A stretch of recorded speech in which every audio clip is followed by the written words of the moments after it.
competition, the drama of the moment. This is TNT Sport, home of NASCAR's race for the championship. Give me fuel, give me fire, give me double shot.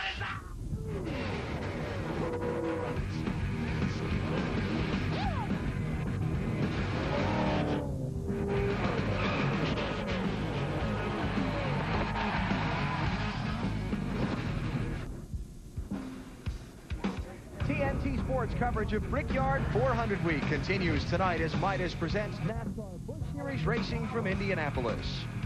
The week-long summer festival of speed at the crossroads of America has moved about 10 miles to the west of the famed Brickyard to the 6/10-mile Indianapolis Raceway Park short track for a 200-lap NASCAR Busch Series slugfest.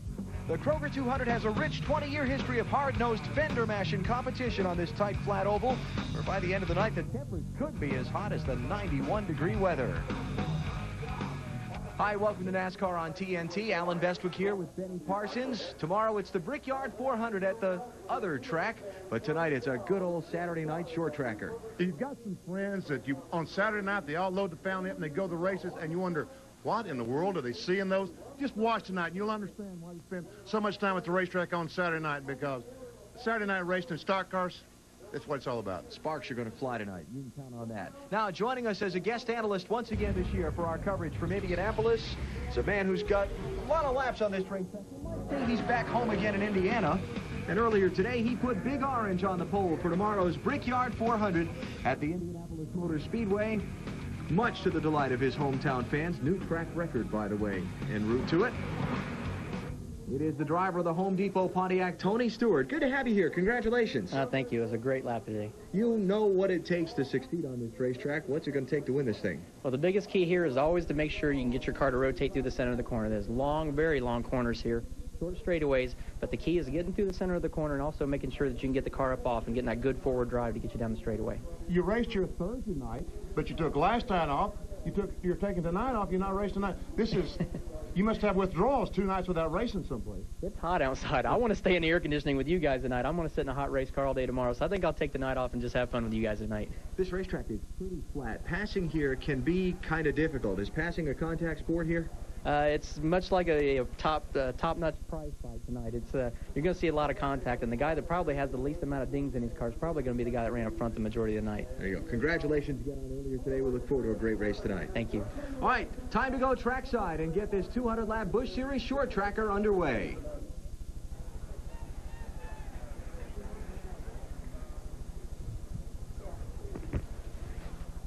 Ladies and gentlemen, with the command to get started tonight on the Kroger 200 presented by Tom Raper RVs, here he is, Dave Jotter of Warsaw, Indiana. Gentlemen, start your engines.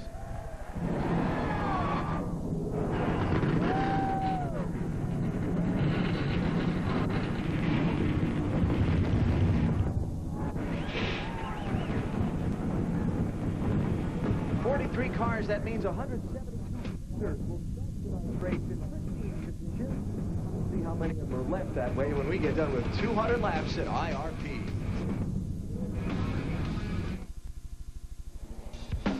NASCAR Busch Series Racing from Indianapolis Raceway Park on TNT is brought to you by Midas. Come to Midas for everything you need in total car care. Midas, we do that. By Budweiser, with the crisp, clean, refreshing taste you'll find in no other beer. This Bud's for you. By General Nutrition Center, live well with GNC, the official vitamin store of NASCAR. And by AT&T Wireless, welcome to M Life. Huge crowd on hand at Indianapolis Raceway Park, just outside of the Circle City, getting set for tonight's 21st annual Kroger 200 NASCAR Busch Series race. Starting lineup, Greg Biffle won the pole in qualifying, but he's going to employ a little-known but long-time NASCAR rule to start on the outside of the front row. On the inside of row 2, Stacy Compton, his first Busch Series race here. Scott Riggs on the inside of row 3, his first Busch Series race here. See Kenny Wallace, one of the drivers who's been shuttling back and forth between the Brickyard and here. He'll start inside of row number 4 in tonight's race. Jack Sprague starting on the outside of row number 7. Glenn Jarrett's on pit road with more on him. Well, Alan, Jack Sprague has had 7 career starts here at IRP, but all of them came in the NASCAR Craftsman Truck Series. He's had some success here, winning 2 of those 7 starts. Tonight, he starts 14th in his favorite car, the one that he picked up his only Busch Grand National victory here earlier this year in Nashville. Jack Sprague could be a man to watch. Joining me on pit road tonight, here's Ralph Shaheen. Well, Glenn, last week, Hank Parker Jr. picked up his 2nd career Busch Grand National victory at Pikes Peak. In fact, it was the first win in the Busch Series for Dodge. You would think Hank would be happy, but he's not, because a lot of people are telling Hank it wasn't a legitimate win since his 2 victories have come due to fuel mileage. Hank's a little upset about that, rightly so. He plans on correcting that here tonight by getting a good, strong win on a short track. Alan, he'll roll off 17th. All right, let's look through the rest of the starting lineup for tonight's race. There is Johnny Sauter, driving for the team that won the event a year ago, and Kevin Harvick was behind the wheel of that Blue Deuce. Todd Bodine, another driver that's here in double duty. He's going from here over to the speedway, back over here. Add Mike Wallace to that list also. He starts back on the inside of row 14. Mike got here just in time to qualify that car earlier tonight. Ricky Hendrick will take, I'll take the last qualified position. And the guys back in provisional land. 43 were here. There are no failed to qualifies on the list tonight. 43 will start this Kroger 200. One more pace lap before we go green tonight. What a huge crowd on hand around this little 0.6 of a mile track. And this is the pole sitter, as the graphic says. And Tony, he chose the outside. Wise choice? I think it's a very wise choice. There's a lot of sanctioning bodies around the country that have a rule that on the initial start, the gentleman that earns the pole sitting position has the option of taking the inside line or the outside line on the start. And IRP being a track that the groove is really in the middle to the upper half of the racetrack, it gives the starting position on the outside a much bigger advantage. You keep the guy on the pole pinched down and gives you a much better run up off the corner. By the way, if you're wondering at home, that is Rule 9-5-B in the NASCAR Busch Series rule book. So it actually is in the rule book. It actually is in the rule book. You ought to read that thing once in a while. There's Biffle's championship rival Jason Keller now on the inside of row number 1, even though he qualified second fastest. Now we'll see if Biffle actually makes me look like I actually know what I'm talking about, or if he's going to embarrass me tonight. All right, set to go. 200 laps, 137.2 miles. It's the 21st Kroger 200 NASCAR Busch Series racing from Indianapolis Raceway Park. Here they come for the start. Ready. Ready. Ready. Green flag. Still inside barely.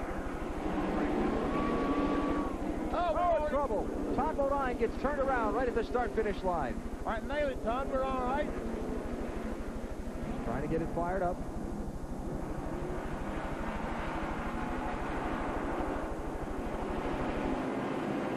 No caution.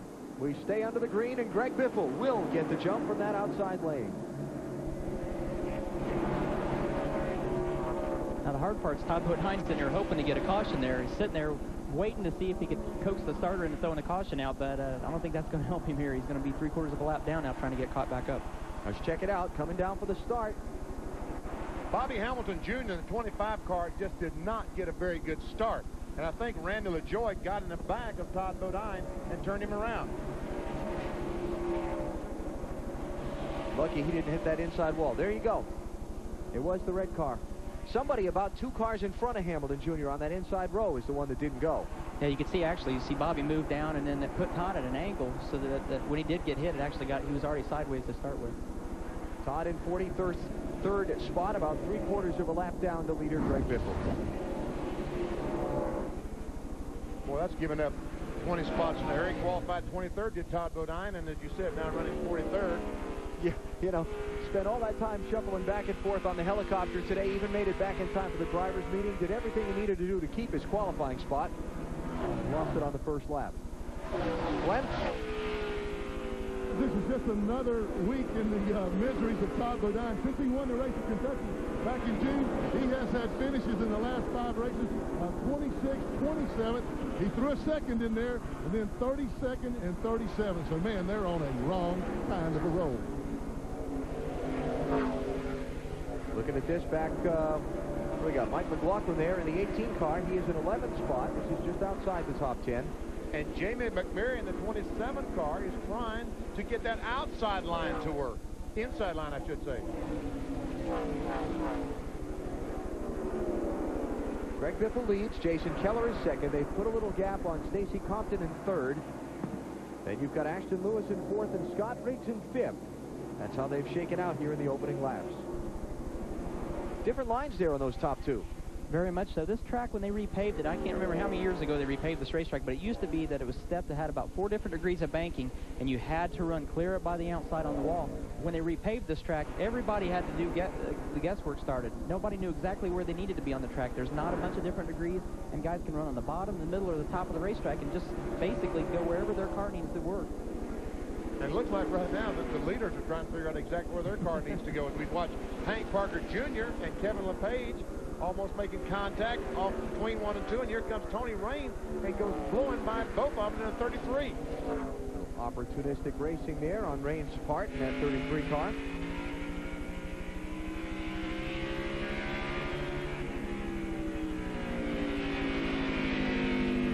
The hard part for these drivers tonight is they start the race with the sunshine still out. This track has a lot of heat in it right now. As the sunshine goes down and the temperatures cool off, now their cars are going to change. So to start the race off, they may not have the perfect handling car right at the beginning because they don't want to get their car to where they can adjust it to where it's going to be good at the later stages of the race. So you may see a lot of guys that their cars may not work good at the beginning, but they'll be really good at the end. How about Jason Keller right down at the bottom of the track here, trying to get the lead from Biffle. And Greg Biffle right up to the edge of the gray stuff. About as high as you think you want to run even later on tonight. Already he's up there. Very, very high. Change for fourth place behind him. Scott Riggs has just moved around Ashton Lewis. Look at that, right at the yellow line. That's something you just don't see at this racetrack. You haven't seen it in the past, but like I said, once they repaved this racetrack, it's given the drivers a lot more opportunities to work in different spots on the racetrack, and if their car's a little bit tight, they can move down. If their cars are loose, they can move up, and they can find a spot on the racetrack that suits their handling of their car at the time. Now, Biffle has seen the 57 car try to pass him running lower, so he's moved the 60 car down lower on the racetrack. Looking back at this group behind the leaders, that orange and green car, that is very recognizable to race fans, is what Jeff Burton normally drives. Tonight, driver of a different name behind the wheel. John Wood of the famous Wood Brothers out of Stuart, Virginia. Been running the NASCAR Craftsman Truck Series for Jack Roush, and this is a Roush Racing entry tonight, and he's doing quite well. First ever Busch Series start for John. That's Tim Sauter in the 19 car right behind him. And those guys are battling for the 6th and 7th position. How about it, Ralph? Well, I talked to his crew chief, Brad Parrott, for John Wood just before the start of this race. He said they came up here and ran 331 laps of testing. He said all day today, during their practice and getting ready for qualifying, they never changed a spring one. They're very confident about the setup on this race car. And again, John running in 6th, trying to put some pressure on Ashton Lewis in that 46 for the number 5 spot. Up front, the top 2 in the championship continue dueling it out. Greg Biffle in the 60, Jason Keller in the 57. Jack Roush watching his driver lead at Indianapolis Raceway Park.